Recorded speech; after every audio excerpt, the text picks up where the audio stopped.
오늘 말씀은 마가복음 12장 35절에서 44절입니다. 키워드는 다윗의 주, 서기관들의 헌신과 한 과부의 헌신, 하나님이 기뻐하시는 헌신입니다. 예수께서 성전에서 가르치실새 대답하여 이르시되 어찌하여 서기관들이 그리스도를 다윗의 자손이라 하느냐. 다윗이 성령에 감동되어 친히 말하되 주께서 내 주께 이르시되 내가 내 원수를 내 발 아래에 둘 때까지 내 우편에 앉았으라 하셨도다 하였느니라. 다윗이 그리스도를 주라 하였은즉 어찌 그의 자손이 되겠느냐 하시니 많은 사람들이 즐겁게 듣더라. 예수께서 가르치실 때 이르시되 긴 옷을 입고 다니는 것과 시장에서 문안받는 것과 회당의 높은 자리와 잔치의 윗자리를 원하는 서기관들을 삼가라. 그들은 과부의 가산을 삼키며 외식으로 길게 기도하는 자니 그 받는 판결이 더욱 중하리라 하시니라. 예수께서 헌금함을 대하여 앉으사 무리가 어떻게 헌금함에 돈 넣는가를 보실세 여러 부자는 많이 넣는데 한 가난한 과부는 와서 2렙돈 곧 한 고드란트를 넣는지라. 예수께서 제자들을 불러다가 이르시되 내가 진실로 너희에게 이르노니 이 가난한 과부는 헌금함에 넣는 모든 사람보다 많이 넣었도다. 그들은 다 그 풍족한 중에서 넣었거니와 이 과부는 그 가난한 중에서 자기의 모든 소유 곧 생활비 전부를 넣었느니라 하시니라. 아멘. 성전에서의 변론이 끝나고 예수님은 본격적으로 말씀을 가르치십니다. 한 서기관이 와서 예수님께 묻고 답할 때 그가 하나님의 나라에 가깝다고 말씀하셨지만 많은 서기관들은 그렇지 않았습니다. 서기관은 율법을 가르치는 사람이었지만 하나님의 말씀의 의미를 제대로 깨닫지 못했습니다. 그래서 이어지는 예수님의 가르침은 서기관들에 대한 비판을 담고 있습니다. 첫 번째 주제는 다윗의 자손에 대한 설명입니다. 서기관들은 그리스도를 다윗의 자손이라고 가르쳤습니다. 그것은 성경적인 가르침이었고 정당했습니다. 그러나 예수님은 그것이 전부가 아니라고 말씀합니다. 다윗이 성령으로 감동되어서 쓴 시편에 자기 후손을 주라고 하였다고 지적하십니다. 다윗의 후손으로 오는 그리스도는 한 사람의 왕 이상이라는 뜻입니다. 다윗조차 그가 자기 후손이지만 주라고 부를 수 있는 존재, 그리스도가 그런 신적인 존재임을 가르치는 말씀이었습니다. 많은 사람이 이 가르침을 즐겁게 들었습니다.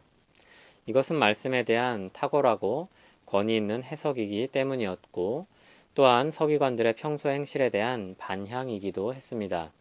예수님은 이어서 서기관의 평소 행실을 비판하시고 그의 대조적인 사람으로 가난한 과부에 대해 말씀하십니다. 서기관들의 평소 행실이 어땠습니까? 서기관들은 평상복이 있지만 긴 옷, 즉 자신의 신분을 드러내는 예복을 주로 입었습니다.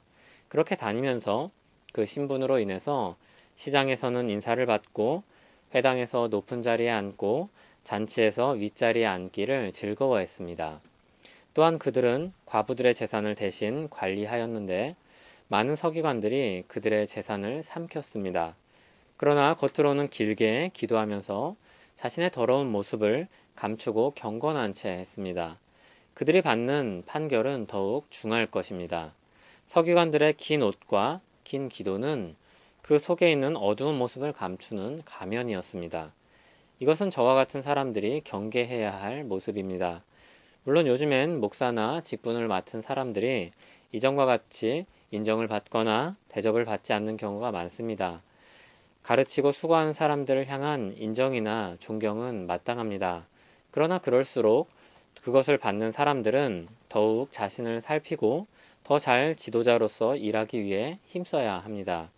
좋은 전통, 필요한 권위가 좋지 않은 사례들로 인해 악순환이 되지 않도록 조심해야 할 것입니다. 더불어 누군가의 위에 있는 모든 사람들은 이것을 생각해야 할 것입니다. 서기관들은 높은 자리를 좋아하고 많은 것을 누리는데 혈안이 되어 있었습니다. 마침 그런 모습을 부끄럽게 하는 한 사람이 등장합니다. 예수님은 헌금하는 두 부류의 사람을 주목하여 보게 하십니다. 여러 부자가 헌금함에 많은 돈을 넣었습니다. 그러나 한 과부는 와서 2렙돈을 넣습니다. 얼마 정도 되는 금액일까요? 렙돈은 당시 가장 작은 단위의 동전이었습니다. 그런데 그게 가난한 과부의 생활비 전부이기도 했습니다. 예수님은 과부가 그 누구보다 많이 넣었다고 칭찬하십니다. 하나님이 전부를 드린 사람을 어떻게 보시는지 드러내십니다. 정말 가치 있는 헌금은 금액의 정도가 아니라 그 사람의 중심과 삶 전체와 연결됩니다. 예수님은 이 말씀을 하고 나서 성전을 나가십니다. 예수님은 서기관들의 가르침을 교정하셨습니다. 그리스도가 다윗의 후손이며 또한 다윗의 주, 즉 하나님이심을 가르치셨습니다. 예수님은 서기관들의 잘못된 행실을 비판하셨습니다. 높은 자리에 앉고 인정받기를 좋아하는 마음을 드러내셨고 가짜 원신으로 자신을 치장하려는 허물을 들추셨습니다. 우리는 사람들 앞에서 마음을 감출 수 있습니다. 그러나 하나님 앞에서는 감출 수 없습니다.